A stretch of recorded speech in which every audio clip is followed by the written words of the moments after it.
기존에 우리가 인간이 가져왔던 도덕과 선악의 관념이라고 하는 게 뭔가 잘못됐다라는 거예요. 그러니까 약자와 강자가 있으면 이때까지는 우리는 어떻게 생각했냐면 강자가 승리한 역사라고 생각을 한 거야. 근데 니체는 아니다. 오늘날 민주주의, 자본주의는 강자가 승리한 역사가 아니라 약자가 승리한 역사라는 거야. 역설적으로. 그러면서 어떻게 생각하냐면 강자의 도덕이 있고 약자의 도덕이 있어요. 그럼 강자의 도덕은 뭐냐면 강력한 힘이야, 힘. 그게 무슨 물리적 힘만이 아니라 어떤 뭐 정신적인 힘이 될 수도 있고. 근데 이 강자의 도덕은 그래서 힘에 근거해서 윤리 도덕이 성립이 돼요. 강한 건 선한 것. 그게 단순히 물리적 힘뿐만이 아니라. 근데 약자의 도덕은 항상 강자에 의해서 약자가 지배를 받잖아. 그러니까 약자의 도덕은 항상 부정, 비판하는 형태로 이루어져요. 강한 것은 나쁜 것. 그러니까 요거에 대한 반대로서 규정이 되는 거야. 그 자체로 규정되는 게 아니라. 그래서 니체는 튀지 마라. 우리말로 하면 모난돌이 정 맞는다. 이런 것들이 뭐냐면 모든 것을 획일화시키고 수평화시키려고 하는 약자의 도덕이라는 거죠. 그런 게.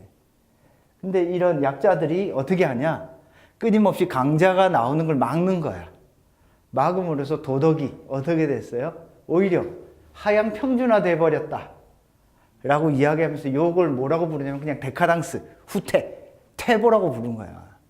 그래서 현대 민주주의가 오히려 윤리 도덕적으로 더 사람을 퇴보시킨다는 거죠. 자기가 가진 자신의 능력을 적극적으로 발휘해서 그걸 토대로 자기 실현을 해 나가는 윤리와 도덕이 아니라 아우 쟤는 옆에서 비난하고 옆에서 뒷담화하는 것이 하나의 윤리 도덕이 되어버린 거야. 그러면서 어떻게 해요? 자기가 가지고 있지 못한 것에 대해서 항상 어떻게 하니? 강자의 시선을 의식하고 양심의 가책을 느끼는 거야, 항상. 예를 들면 누가 감시하고 있으면 감시의 시선을 내면화해서 이러면 안 되는데 하고 자기 자신을 스스로 끊임없이 억누르는 그 도덕이 근대사회에서 나타났다라고 보는 거예요.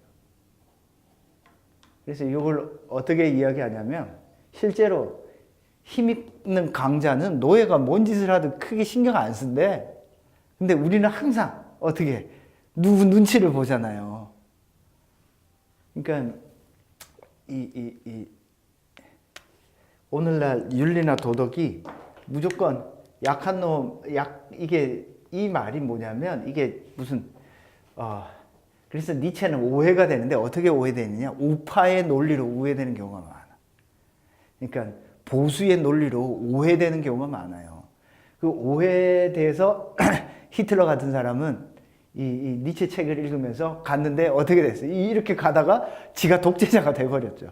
근데 니체가 근원적으로 말한 건 그게 아니라 모두 다 강자로서의 어떤 주체적인 인간으로서 살아야 되는 걸 이야기한 거지.